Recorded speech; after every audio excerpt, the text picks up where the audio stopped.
Well, it's got to start somewhere. I don't know how you guys do it, but I usually sketch out some random shit like that. That's completely out of scale. And I start with three-dimensional, or flat, and I go three-dimensional, and I get all kinds of wrong angles. Anyway, I sketch a lot, so that was my privacy fences. Literally just a napkin scratcher, you know, and then I try and get my measurements off of that just in theory. But this is my chicken coop. So we got done with the goat barn. If you watched my videos recently, the goat barn, other than trimming it out, and I'm gonna build some like shelving probably in there to hold containers for goat food and things like that. But that'll come this week. We'll just kind of do the little things this week. But this is a chicken coop. We have about 14 chickens right now, 2 ducks, and a turkey. And this is basically rectangle, rectangle, rectangle, 8 foot wide or 8 foot long by 4 feet wide, which is pretty good size for a chicken coop. 4 feet tall. I actually bumped it to 5 feet tall, which is probably way overkill. But I think we're going to add some more chickens. So, you know, if I get 15 to 20 of them in there, I want to make sure they're not too crowded. Pretty sure the turkey and the 2 ducks will kind of do their own thing, but the chickens will be in here primarily. But yeah, so I'm making a treated frame. I'll show you in a minute here. Just treated lumber on the sides. I didn't do treat in the middle. I didn't measure. I didn't really pay attention to what I was buying the other day at Home Depot. That just the pain of being there in general kicks your butt. But yeah, a 4x8 frame on the bottom, 5 foot riser, 5 foot riser. This will actually continue through here. There'll be a 5 foot riser here on both sides. Boom, boom, boom. There's my little dotted one. There'll be a 5 foot riser here and riser there in the frame. And I'm basically just making rectangle, rectangle, rectangle, you know, upright, upright, upright, upright, upright, upright. And we're just boxing it all in. Then I'm going to come from the inside, and I'm going to put chicken wire on all this stuff while it's still open and exposed. Chicken wire, the whole thing. And then I will build, well, take it back. I will box this section out because this will be where they kind of hang out the chickens. You know, chicken wire this end to here, and then on the bottom from this end all the way around. Or unless it's, I can't remember how tall my chicken wire is, probably 4 feet, so I probably misinterpreted that because I just jumped up an extra foot. But anyway, so rectangle, rectangle, rectangle, little walkway to get up inside there. This is an area for them kind of run around. If you've had chickens before, the more you let them run around, free range, especially if you get them, I mean, they say free range chicken and no hormones, all that stuff, and you're at Walmart or the grocery store. I found in the past with chickens, I'm sure it goes with the terminology, being all cooped up and stuff like that. Those little slogans people have, and they say, if you keep your chickens cooped up, they don't produce a lot of eggs, in my experience. So when you let them run around and let them eat naturally and give them scraps from the garden and from your salads and things like that and your vegetables, they get pretty pumped up and they produce a lot more eggs. Maybe because you're feeding them more, maybe because they're eating more, but I think it just seems like, it almost seems like if you hold them hostage and they're cooped up, they'll just go null and void, and when you let them run around, they get a little crazy and produce chicken eggs. We've had chickens in the past for a few years, did really well with them. Didn't have any real issues as far as any sort of sickness or like that. So we're going back to having some more chickens. We've been meant to do it prior to now, but I mean, I'm not on my off-grid property. I'm on my on-grid property. And we're kind of making like a little mini homestead out of this place to just try and get things going, get a little more self-sufficient over here prior to our move to our main off-grid property in another year or so. And I said in the past, we're going to be doing some videos probably next weekend. I'll be out there re-Tyvek wrapping that and then working on the siding over the next 2 weekends. And I'm going to try and get that tiny house basically just done. I mean, to where I can go out and enjoy that on the weekends. My boys and friends can go out there. I have a lot of people looking to come out here and buy land. Some van life people, some RV life people from my other channel, Adventure Ready. And then my Adventure Ready Off-Grid channel, I have people coming out here all the time looking for property. And if the property's done out there, as far as, you know, someone can camp there, I have no problem letting, you know, if someone hits me up, letting them maybe go out there and stay for the weekend to have a home base. So anyway, I'm going to be working on that property anyway, just to get it moving along. But chicken coop, this is what I start with. And here's a pile, my new addiction. This cannot be good for my body. Strawberries and cream Dr. Pepper. Kind of a weird taste, but it's been growing on me. But yeah, so here's where I start. And this is where I make it all happen out here with the old chop saw. And this puzzle is basically going to become that drawing. So Pearl's inspecting it because she has a say in everything around here.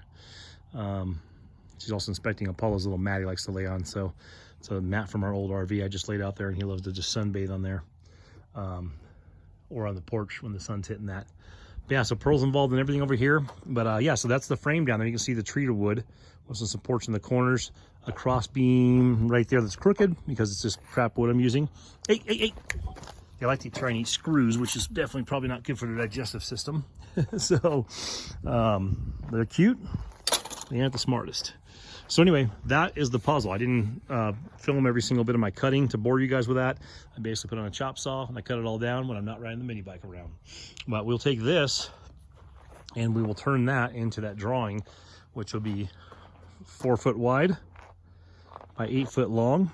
And there's section 2. So that's section 1, section 2, section 3, section 2, section 3, section 1.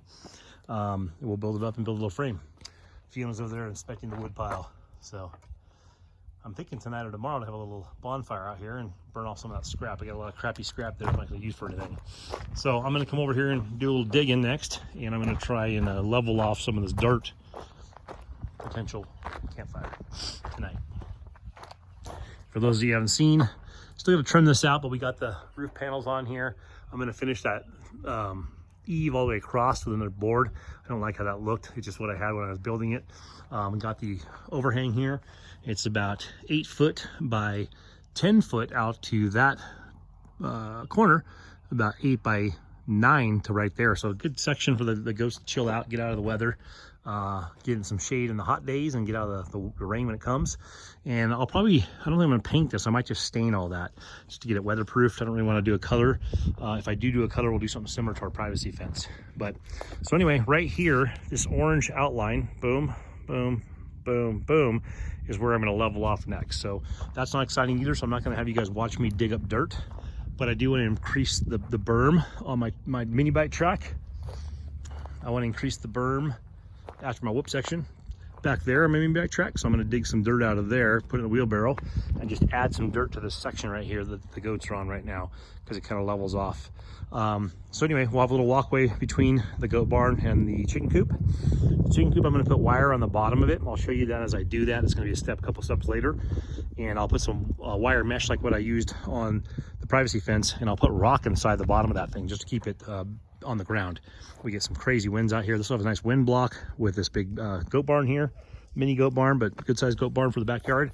So it'll have a good wind block, but these rocks will be in the bottom of it. I did the same thing at my house in Big Bear because we got pretty good winds up there, similar weather that we get here with the winds and snow and rain and critters. So I'm going to put a mesh on the bottom, so if anything digs underneath it, they can't get to the chickens.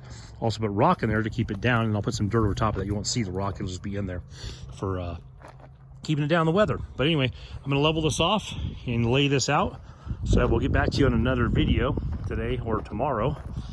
Pacing myself. I'm just kind of worn out. I've been kicking my own ass here with the sun's out, guns out, buns out, whatever. Just trying to get some stuff done. But yeah, so chicken coop here, 4 by 8 by 5 foot tall. And then right here, we're going to try and do a hoop house. So between here, and that's the property line right there, here up to about here, about 5 feet shy of this power pole, because we are on grid here, we're going to try and do a hoop house. So the hoop house will be probably about 20 feet by 12 feet. And I'm still not 100% sure how to get that to be weatherproof as far as the wind up here. You know, build it structurally sound enough without building a full-blown greenhouse. I want to build like a hoop house I can disassemble if I want to. We're going to be putting a 20 by 15 foot concrete pad right here where the campfire is for our outdoor gym. I gotta get my physical fitness back on. My boys are teenagers, good time to be working out. They work out and they keep busy, but I have that big gym over there. That's only 2/3 of it. I have one more section.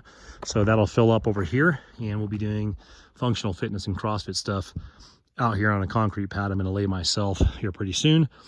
The 2x6 framing boards I'm gonna buy, because I'm out of wood on the 2x6s. I'll buy enough to frame this, and then after I'm done framing the concrete, barring that I don't damage the wood too bad, I will use those as the base for the hoop house. I'll use the 2x6 by 10 footers. 1, 2, 3, 4, 5, I'll have 6 of them. So I'll use them and stack them for over there, put them in the ground with rebar most likely, and use cattle guard over for the archway of the hoop house to start it off. But yes, I'll multi-purpose. I'll use the wood here to lay the concrete pad down, then I'll go that direction.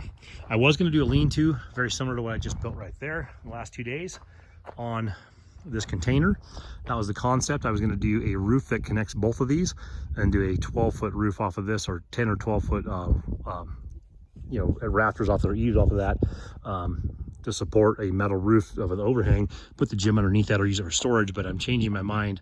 I'm going to sell both of these containers, put a 40-foot out here, which is going to be pretty tight.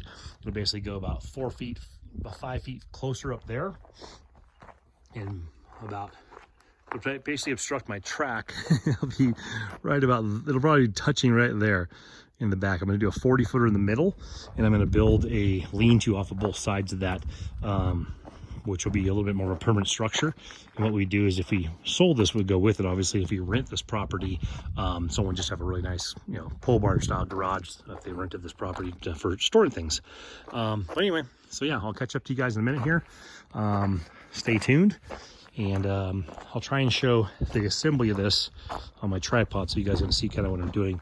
I don't do a lot of tutorials, but I will do kind of a, you know, not a step-by-step, but just kind of a, you can view while I'm putting this together, and you can ask questions in the comments. I'll answer back anything I see a question on.